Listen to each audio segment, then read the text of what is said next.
of life, relationships, and success. And I'm your host, Elton, licensed marriage and family therapist and sexology expert. This show is presented live by Jess TV. Today we're going to talk about do blondes really have more fun? And to explore this topic, I have our amazing guest, Krisdee Clark. Welcome, Krisdee. Thank you so much. I'm excited to be here with you and talk about this amazing topic. Well, I just want to hear about your story. Tell us a little bit about yourself. I don't like to introduce my guests. I like them to introduce themselves. Sure. So I'm Krisdee Clark. I'm former Mrs. American. I was Mrs. American in 2022 through 2023. It was actually this crazy whim when I became Mrs. South Carolina American. I'd gone through breast cancer. I'm a survivor now of 5 years and had this platform of thriving after life storm. So I'd gone through breast cancer. I blogged about it. It was just really important to me. I wanted women to know that they were more than their circumstances. And so I started blogging with my title, The Blonde Bombshell, a sweet name that my husband gave me years ago.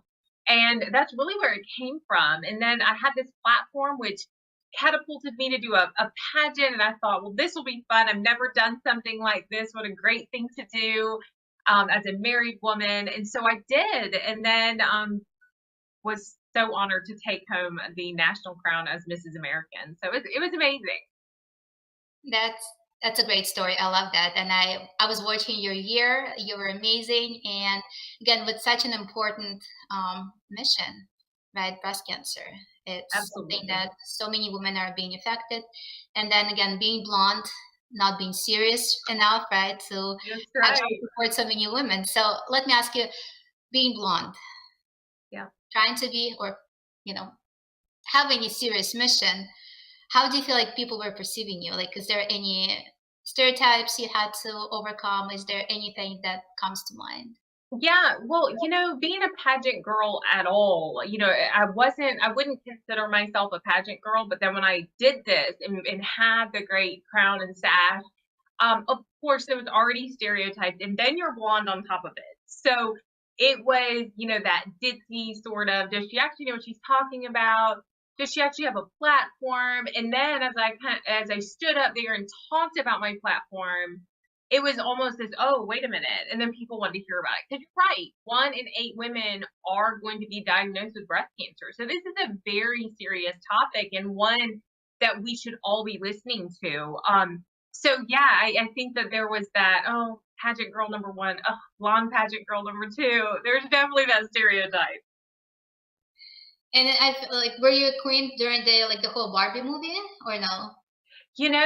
I remember seeing the movie. Absolutely love it. I'm a Barbie girl, so I even got the tumbler today. Yeah, and you got the outfit on. It's perfect. So I don't remember if that was my year or not, but it was right there. It was either right after or right during it. But what a great movie! I absolutely loved it. Yeah. So, do you feel like at any point you used your blondness to your advantage? Sure, I think so. It's funny because I think blondes naturally get more attention in the get-go. I'm not sure why. I mean, I think that whole stereotype actually came from the 50s and the 60s from a commercial, which is for Clairol with hair, they were dyeing hair. So it's kind of a funny, whimsy sort of cutesy thing, but I think it has gone throughout the years and that people, it's just sort of kept going and kept going and kept going. So I think we, of course, I've loved the attention or used it for advantages, I'm sure, throughout my life. I mean, who wouldn't, So it's really interesting. So I guess there were several studies done on the hair color, right? And trying to prove or break the myth of, do blondes really have more fun, or like, do they get more attention? And I guess 2 separate studies, they were trying to do the same thing. So they had the same girl who, in one study, she used the wig. Another study, she actually colored her hair 3 times, right? She was a brunette, she was a redhead, and she was a blonde. And when in both studies, same results, blondes had more men approach them. Yeah, I can see that. I think it's just throughout history, if you think back about the beautiful women in our history in the old Hollywood, you have Marilyn Monroe and Jane Mansfield and all these gorgeous, gorgeous, buxom blondes. So I think that as a society, we've sort of been looking at those women for a long time. They've always been considered sex symbols. So it doesn't surprise me. I think we're sort of, I think that's the way in every culture you sort of have different portrayals. Like, I have a redheaded daughter. I mean, she's stunning and she gets so much attention. She's absolutely beautiful. She has beautiful red hair. She has people come up to her all the time. And, if you went to Ireland, I'm sure that wouldn't even be looked at. Everybody over there has you have a lot of redheads. So but then with me being blonde, if I went somewhere where there wasn't a lot of blondes, I would be looked at as, a unicorn. So I just think it's cultural. And I think in the United States, we have always sort of had women as these glamorous, beautiful women who are blondes. And I think that's where that comes from. It's so interesting. So back in the day, I used to do pageants, Mhm. and I was Miss Teen Ukraine Universe, and I went to Ecuador for Miss Teen Universe, and in the whole pageant, there were only two blondes. It was me and Miss Teen USA, and we're roommates. And they called me Ani, and I don't know, they were calling me Ani, and her name was Amy. They were calling her Ami and Ani. And we're two blondes, and then when we went to the airport, I think we're the only two blonde women. And that's what they were joking in the entire country. So Sure. we definitely had a lot of attention. Of course. And Yeah. being 16, 17, it was uncomfortable to say the least. Yeah, I bet. I bet. I mean, there's some uncomfortableness with it. But I think, in the United States, you're so many blondes, it's not such a big deal. But yeah, I agree. When you go somewhere where it's not as culturally the same, then yeah, I think there's a lot of difference. Let me flip the script a little bit, and I just want to ask you about your family, about your husband. When you first met, was he attracted to your blonde hair? Well, like, were you blonde when you met him, or? Yeah, so we actually met in high school. We did not date. I haven't been with him that long. But we met in high school, and I was more of a dirty blonde during that time. I had a lot lighter hair, but I became really more this platinum blonde later. I'd say in my late 20s, where I think my hair just kept getting blonder, blonder, blonder. And so then when we saw each other again years later, I definitely had the platinum blonde hair, and he loved it. He used to say it all the time. I mean, he's the one that coined the phrase "the blonde bombshell" for me. That's just what he used to call me, and then I did the blog after it. So yeah, definitely the hair was a big deal for him. So it sounds like you're definitely staying blonde. Yes. So when I went through breast cancer, it was during COVID, and so people couldn't, you weren't going to get your hair done. Everybody, that was the big joke, that you were going to find out who was really blonde and who wasn't. And so because I wasn't going in to get highlights, not to mention that I was going through cancer treatment, so really didn't want to do any of that. I was really scared about whether or not the dyes were going to do anything. Like, when you have cancer, you just want to eliminate everything. And you think, oh my gosh, everything from detergents that you're washing your clothes in to whether or not you should be dyeing your hair. And so during that time, I actually went dark. And I thought my hair was really short because I had gone through cancer treatment. So I had this like cute little pixie cut. And I was like, I'm just going to go dark. I'm going to dark. It was way darker than my natural hair. And I thought, I'm just going to go dark. And at first I liked it. And everybody's like, oh, it looks so good. And like my skin looked good with it and stuff. And I hated it. I absolutely hated it. And it's so crazy because I look at these beautiful women with this dark hair, and it's so beautiful on them, and I love it. But it's like when you're so used to something on yourself, or when that becomes a part of your identity, I think, is when you're like, I don't know who this person is. And I'm sure they feel the same way. I mean, you look at someone like even Kim Kardashian or Khloe Kardashian, they go blonde every once in a while and they look so cute, but it takes no time to go back to that dark Armenian beautiful look that they have. And I think that's just because that's what they're used to. It's kind of their identity. Hmm. Yeah, from you, Same thing. I tried to go a little bit darker, and then I always went back to blonde. And at some point, my husband, so I met him actually in high school. So we've been together since high school. And at some point, he's like, "Oh, I really like dark hair. Maybe you should go, into like the brown, darker hair." I did, and then he looked at me. He's like, "I think I like you blonde. I don't know who you are as a brunette." Yeah, isn't that funny? That's so funny. But yeah, it happens. And I feel that way even with my kids when I went darker. My kids were much younger when I was going through cancer. And even they were kind of like, Mom, like I didn't look like mom, so it does. And I think that happens with long hair, short hair, when people cut their hair, it's the same thing. They're like, I don't know if I like this. You just sort of become who you are, you kind of base yourself on that. So yeah. Whether or not that's good, that's probably not good at all, but it's what we do. So let me ask you about confidence, right? Because you went through such a big treatment, right? You went through breast cancer. There's, I'm sure, a lot of emotions, anxiety, right? Potentially sadness and uncertainty, right? A lot of emotions to deal with. And how about confidence? Do you feel like you had confidence this whole time? Do you feel like it was, going up and down? And then women who are going through similar things, or just in general, like who are struggling with confidence, what do you think you can recommend?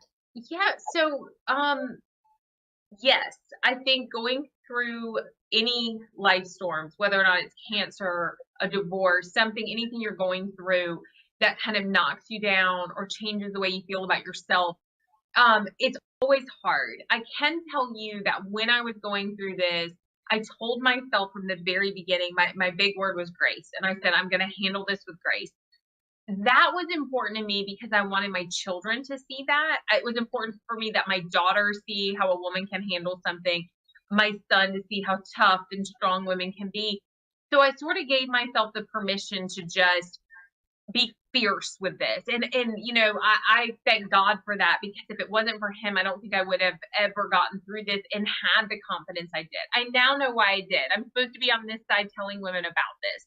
So I do know where that came from, but it was difficult. And I had my moments, especially when I would, do this and my hair would come out, or when I had to cut my hair really short, or, dye my hair brown. So something the opposite of what was I was used to. And definitely, I mean, I had a double mastectomy. So, losing that part of me and then waiting a year for reconstruction and trying to decide if I was going to have reconstruction, those always knock you down for sure. But the confidence was so important to me that it made me want to write a blog. It made me want to come out of this and tell women, you know what? We are not going to be defined by cancer. We are not going to be defined by our trials or the storms. We are going to rise up and show people. Now, I'm a totally different person. There are parts of me that are still very much like I was pre-cancer, but I always say there's a pre-cancer me and a post-cancer me, and I'm grateful for that. It took time. My husband had to adjust to this new me. I had to adjust to this. My kids had to adjust to a new me. But it also made me who I am, and I felt like that's why I'm here. It may have taken 40 years for me to know why I'm here, but this is why I'm here, to tell women that we need to thrive after these types of things. So confidence is a big deal during this, but you absolutely can keep that confidence. You just have to know who you are after that. And do you feel like you were kind of working on your confidence by yourself, or you had your supports? Yeah, I had a great support system. My husband, unfortunately, he was actually deployed at the time. He's in the military, so he was in the Middle East. But my mother lives close to me. My dad didn't live far. My sister lived right down the road. I had my wonderful children. I have two awesome dogs. So like I had this great support system. Even when I was going through chemo, my dog was there with me and lay on the bed with me. And it's little things like that that get you through, that people and even animals love you. And then on top of that, I had my husband to look forward to coming home. So it was having those milestones. And I think that's also kind of what led to me doing the pageant. It gave me something to look forward to. I started working out again. That was a big boost of confidence and helped me. I went to therapy. It was extremely important for me to talk to somebody. One, because I was terrified of cancer coming back. It was absolutely terrifying and almost debilitating. So talking to someone, getting on, for me, I needed to be on an antidepressant, which so many people don't want to talk about. But it was the difference of cancer feeling like it was like right here where I constantly was thinking about it versus it being back here where every once in a while I go, oh yeah. But it wasn't what I lived for. I wasn't WebMDing every ache and pain to see whether or not I thought cancer had come back. It made me a better mom, made me a better person. It definitely made me a better wife. So I had a huge support system, family, but also those outside of with friends and therapy. So as a therapist, I'm a big advocate for therapy. Mm-hmm. So what is something that you took away from therapy? What do you think helped you to, deal with cancer, deal with anxieties and fears? So I had almost gone so much the opposite way where I said I wanted to handle it with grace that I was charging through this, like, I'm going to do this, I'm going to come out of this. And I wasn't letting myself grieve. In other words, I couldn't grieve who I was before. That wasn't going to happen. The loss of losing my breath, that was a huge deal. The thought of having implants and then what I would look like, I wasn't sure what that would feel like or look like. That was a different change in my life.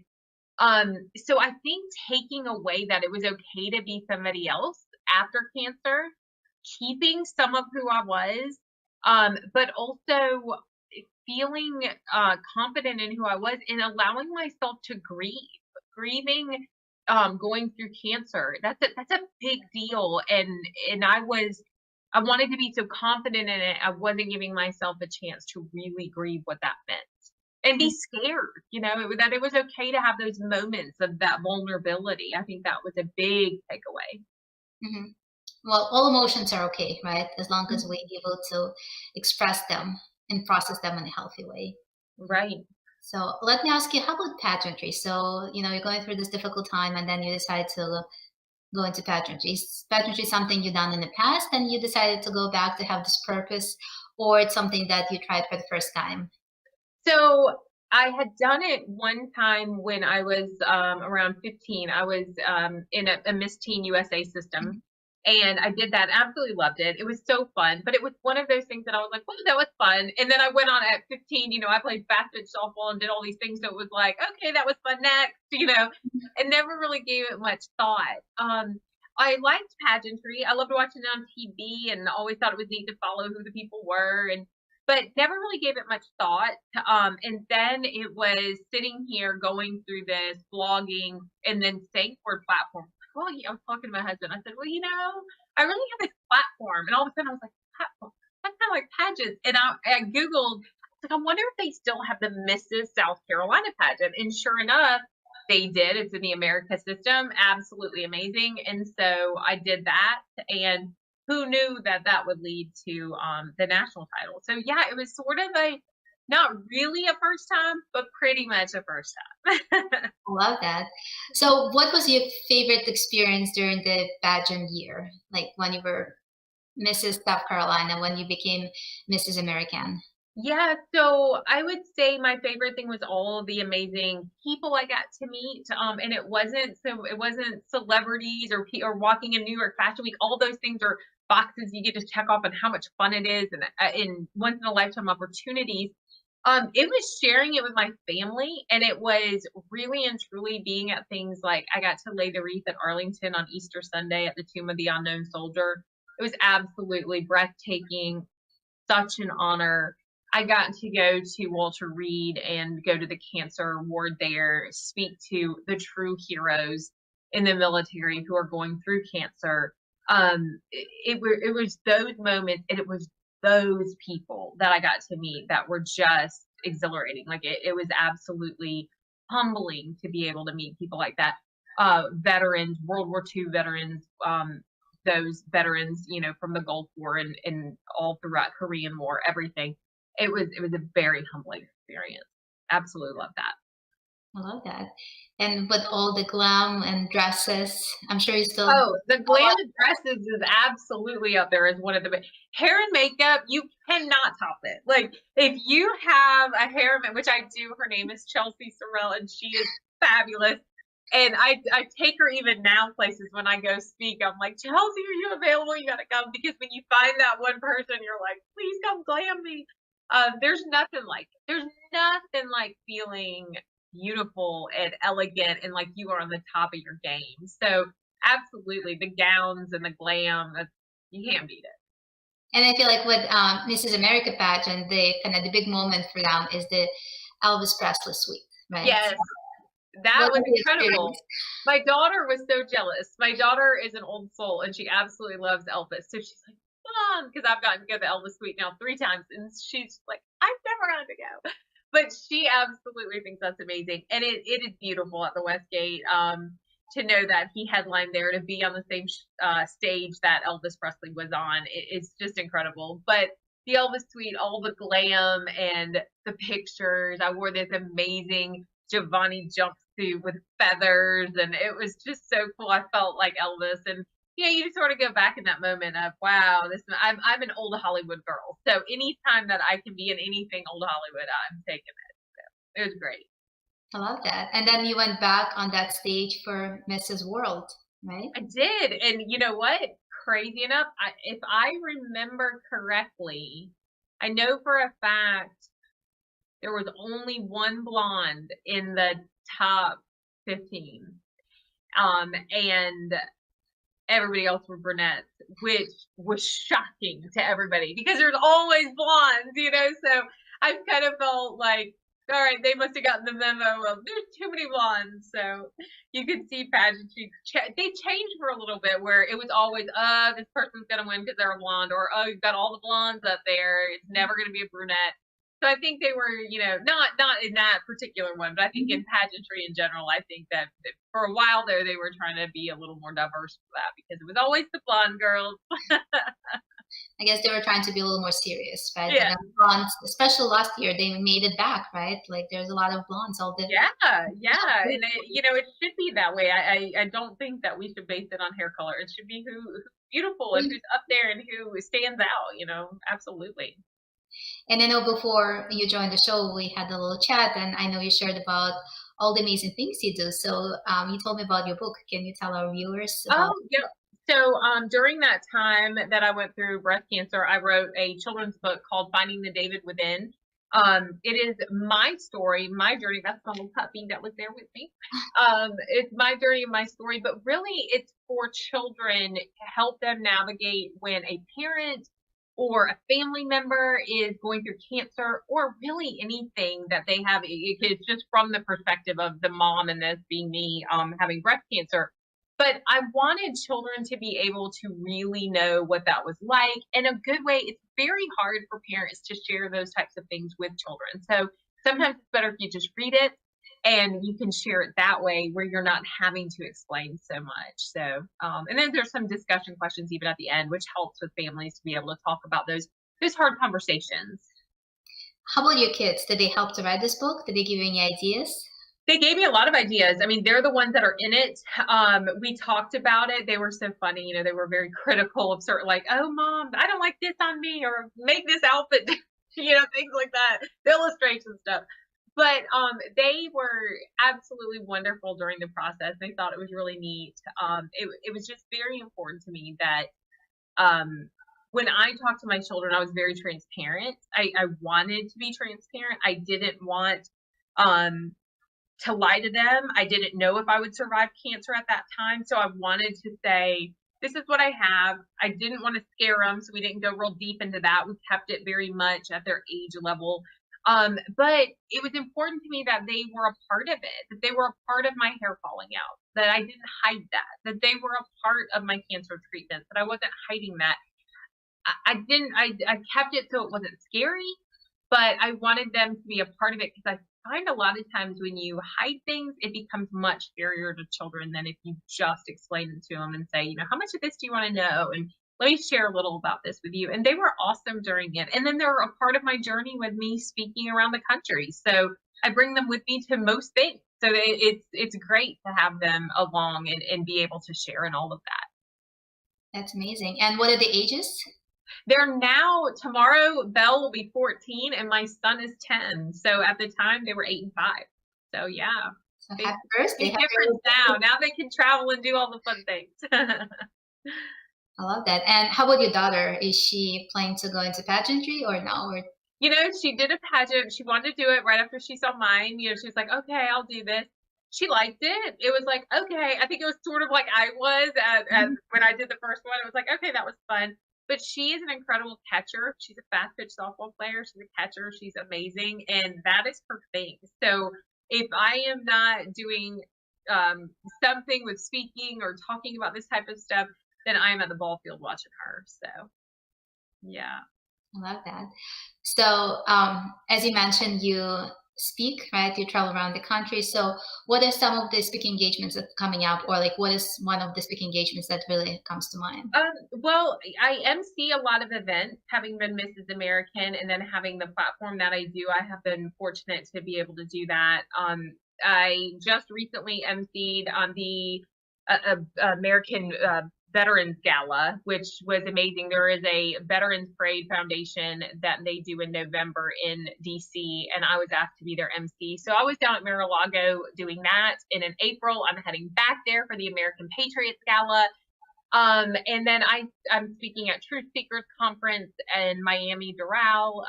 So I'm really fortunate to be able to go around the country, talk about my journey, and talk about women's health. That's really what this is all about. This has transformed from being a breast cancer advocate with Susan G. Komen and doing a lot on Capitol Hill with them to really being a women's health advocate. That is so important to me that we change the policies in America for women's health. Because we really talk only about one thing in women's health. We talk about abortion because that is the topic that everybody wants to talk about in politics, where we don't get into what real women's health is. And that's where I come into play and really want to make those changes based on my own experience, but really based on all the women that I talk to.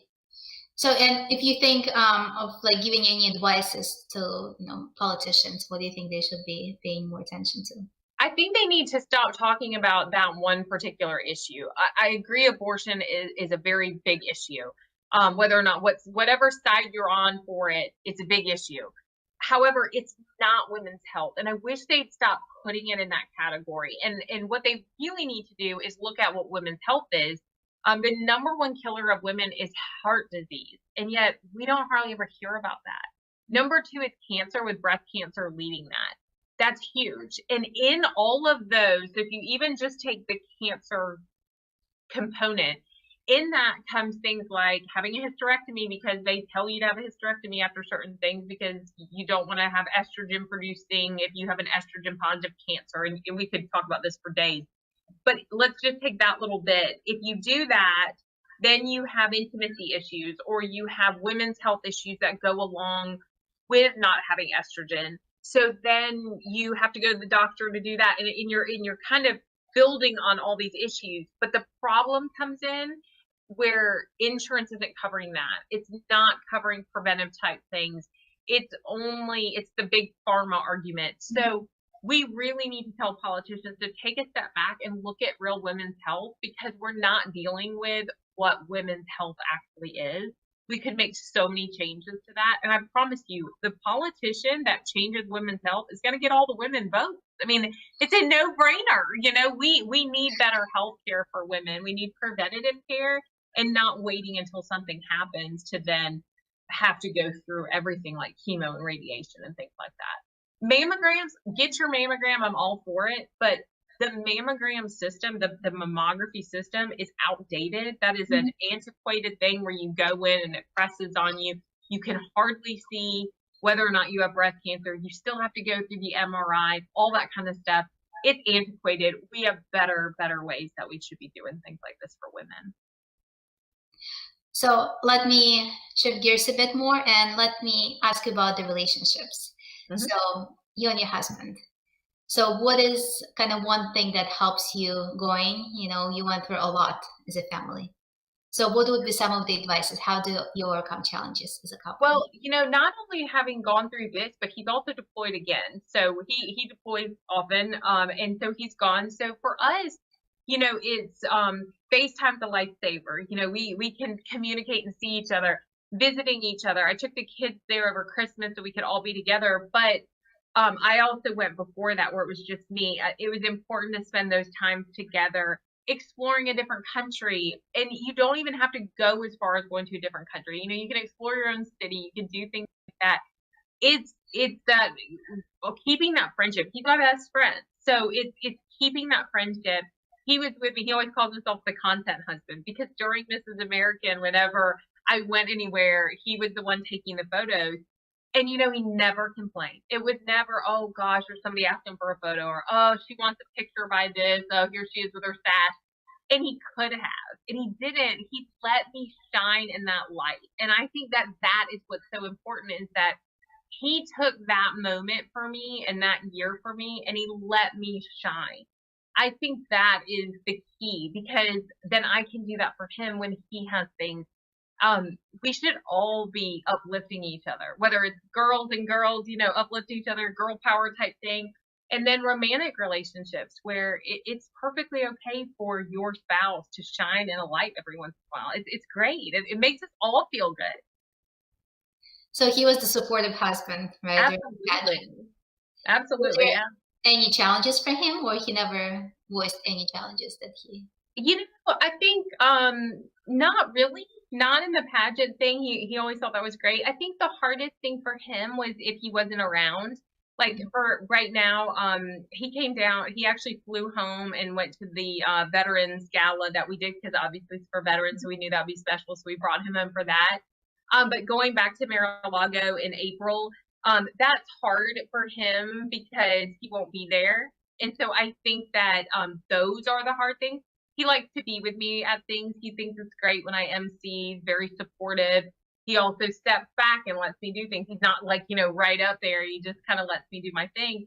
But he likes to be a part of it. So I think if there was any sort of challenges, it would be that, where it's just hard. But I mean, that would be hard even if I wasn't doing that. Him just being gone and being in the military is always hard.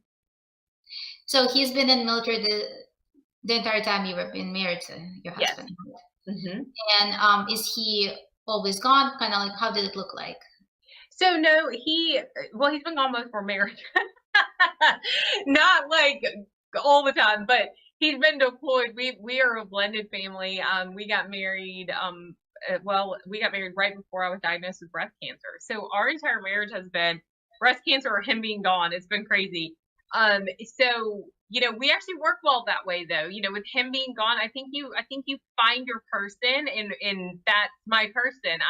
I'm very independent. I love doing things. I'm outgoing, and he loves being in the military. So it works for us. It doesn't work for everybody, but yeah, it's pretty much been him being gone or, you know, something going on in our lives. We have a lot of drama. It must be the blonde hair. I bring the drama. So what's the kind of biggest drama that comes? What's the biggest drama that comes with blonde hair? Oh, the biggest drama. You know, I think it's the underestimating. That's what I think. That's kind of one of my favorite things. You know, especially if you have long blonde hair, you know, you come up and you're like, you know, you have the women who are the mean girls because they're like, or you have the guys who are like, oh, this girl's going to be a ditz, you know, and so then you get up, and I like it. I love the underestimating. And then I get up and I talk women's health, or I talk about something and people are like, oh, and then they want to ask you a question and they're like, oh, she actually knows what she's talking about.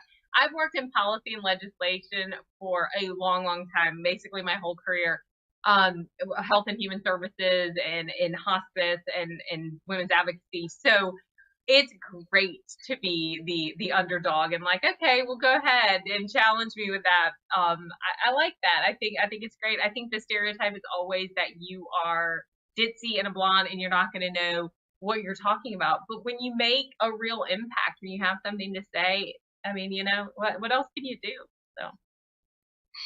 So interesting. So I go by mentally blonde because at some point, you know, like when I started my profession as a therapist, I was thinking maybe I should go darker, you know, like, do I need to be more serious? You know, I'm a serious profession. I was like, no, I'll stay blonde.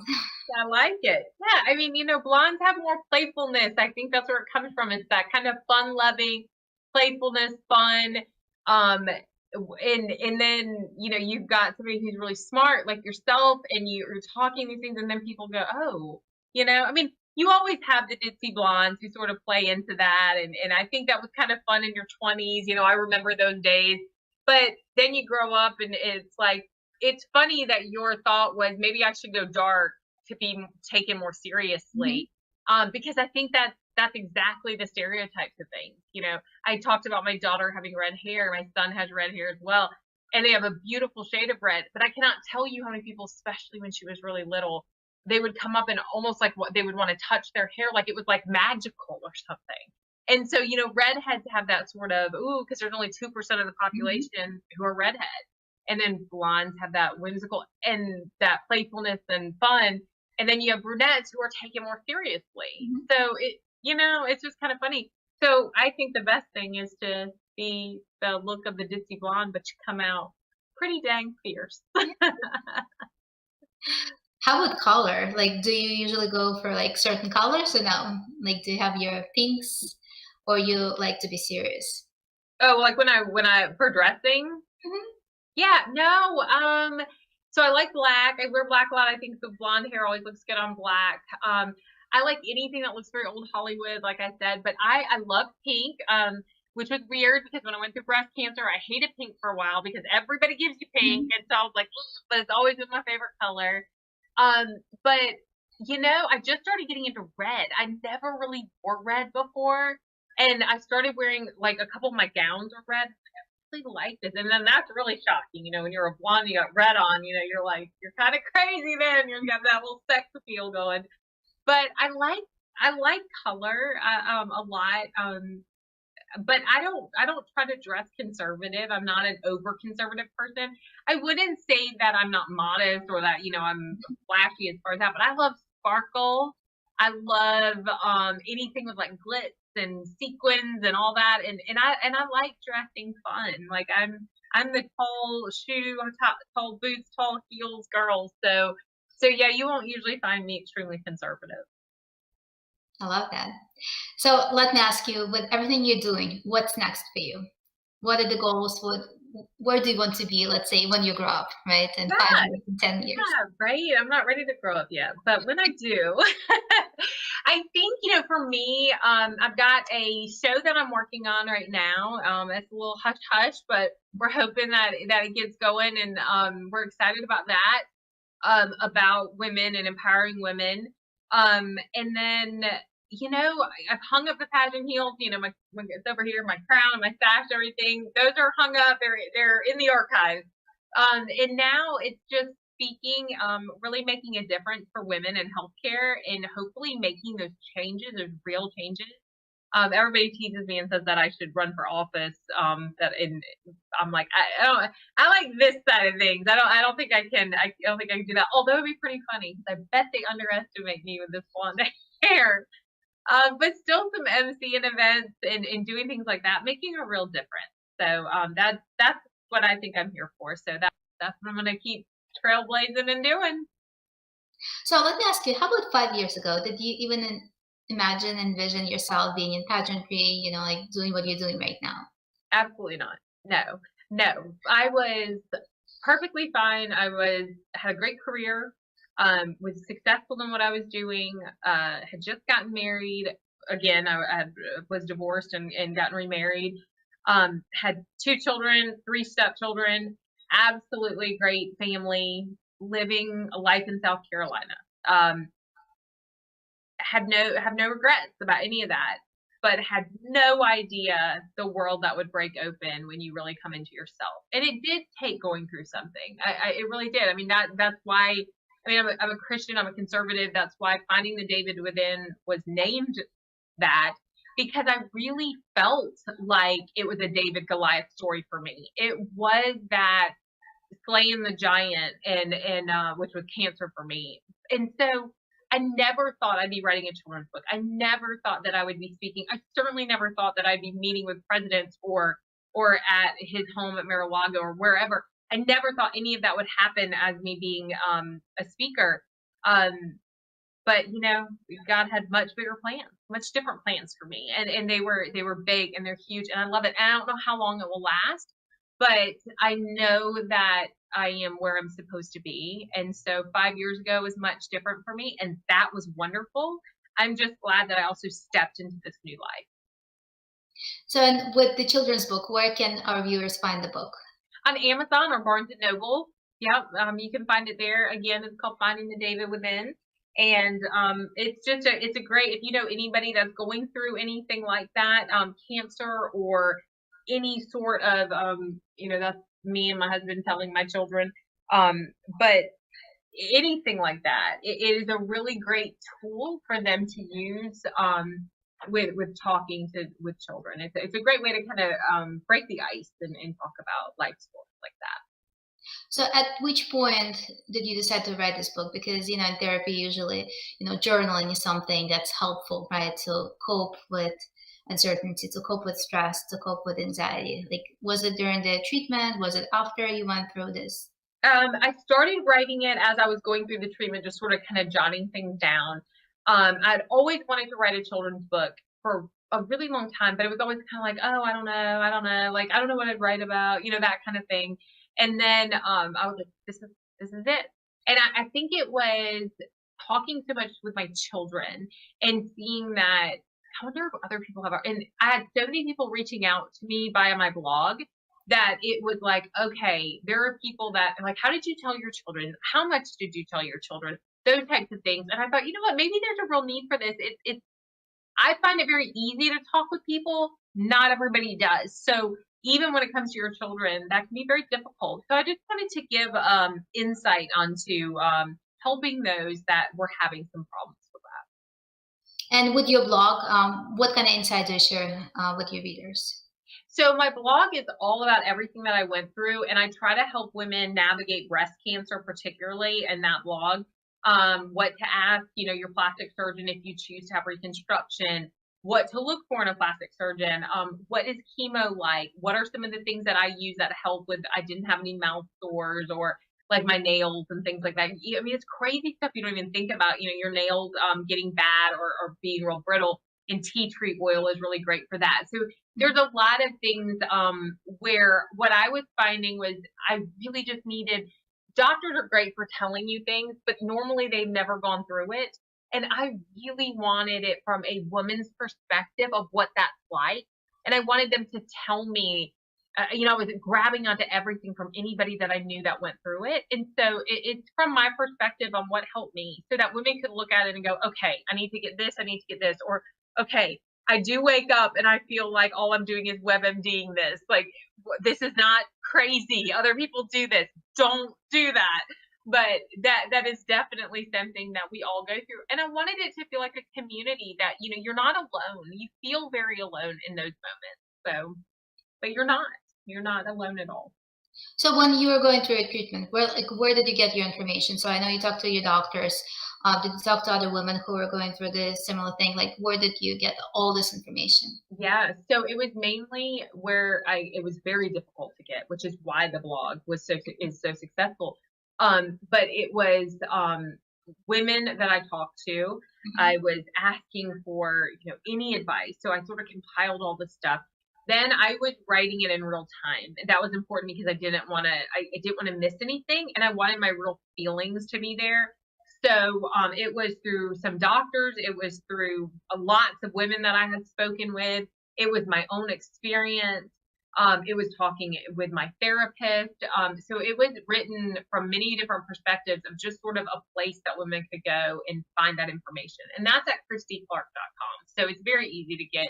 Just go to KrisdeeClark.com. The Blonde Bombshell blog is right there, and you can click on it. All that information is there. And I'm an open book. If you have questions, you want to know about what I've gone through, you can also email me through that as well. So I'm happy to help in any way I can. Sometimes it just takes talking with somebody that's been through it. I love that. And I'm sure a lot of people can use this resource. I hope so. So as we start wrapping up, is there any last pieces of advice that you can offer our viewers on confidence, relationships, parenting, how to overcome challenges, and be the best version of yourself? I love that this was all about blondes and kind of what the stereotypes, and I love being a blonde. It's my favorite thing. I really do. It's so great. But I think that is because that's who I am. And And if you're a brunette, you probably think it's great, or a redhead thinks it's great. It's who you are. And the whole point is that life is about fun and laughing and enjoying the moment. It's not about the color hair you have, but it is about your attitude. And so if you're blonde, wear it. Be that fierce woman. If you're brunette, wear it. Be that fierce woman. It doesn't matter. If you have gray hair, it doesn't matter. Own it and be confident, because it's not, at the end of the day, it has nothing to do with the color of your hair. It has to do with the attitude, as long as you have the confidence. But blondes may just have a little bit more. What about parenting? Is there any advices you can offer on parenting? Oh goodness, I hate to offer advice on parenting because I still am learning myself. I think one of my favorite things that I have done with my children, my mother was the same way with me, and I was very blessed with that, is being there, and being there for your children in what they need, not what you need. So there are lots of times that I would rather go do something else than, I can't say go to the ball field because I absolutely love going to the ball field, but there are lots of times, like, my son will ask me to do something that I don't want to do, or like, come play this game with me. He loves video games. It's not my favorite thing in the world, but I think it's important to be there for your children on their level too, and be part of what they love.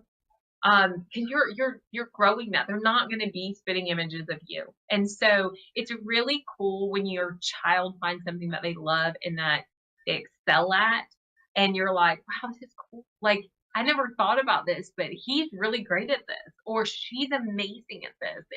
And so for me, I mean, I learned so much from my kids, and I think that's the parenting advice is, you'll learn a lot. You don't have to do everything that you want to do.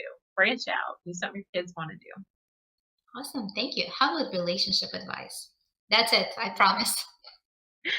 Best relationship advice I can give is be spontaneous. Stay in the moment with your spouse. Do the things that y'all have always done together. Don't let it get mundane. Everybody talks about that. You want to have date nights and things like that. And I agree with all that. That stuff is so important. But it's, remembering who you were before children, or before the finances got hard, or, whatever. Just remember what it was like to date and have those moments. They can't always be that way. I don't think that is unrealistic to think that, life's always going to be a honeymoon. Absolutely. But you absolutely can have those moments. And I think those moments are what gel you and bring you back, like, oh yeah, this was great. And being alone, like having those moments of alone, like when my husband and I went through Italy, that of course was a massive trip, and it was a great bucket list trip. And we've had just as great of experiences, not far from home. But that was really cool. I mean, there were the moments of us drinking wine together, or laughing and going arm in arm, and you don't have the stress of things. Those things, I think, are important, is exploring things together. And accumulate those positive emotions as a couple, right? That's what's important, to really focus on what's going well in the relationship. Absolutely. Yes. So thank you. Thank you for all your advices. Amazing story. Thank you for everything that you're doing and helping so many women around the country. And thank you for being here. No, thank you for having me on. This was so much fun. And if you can remind our viewers one more time where they can find more about you, where they can find your book and blog. Sure. So it's KrisdeeClark.com, KRISDEE, Clark, CLARK.com. That's where you can find my information and where I speak and all the events that I'm at. And then my Blonde Bombshell blog is right there too. And you can get my book on Amazon or at Barnes & Noble. So yeah, I would love to hear from all of you. So thank you so much. Thank you. Thank you for being here with us. And I hope everyone has a great night. Thank you. Bye-bye.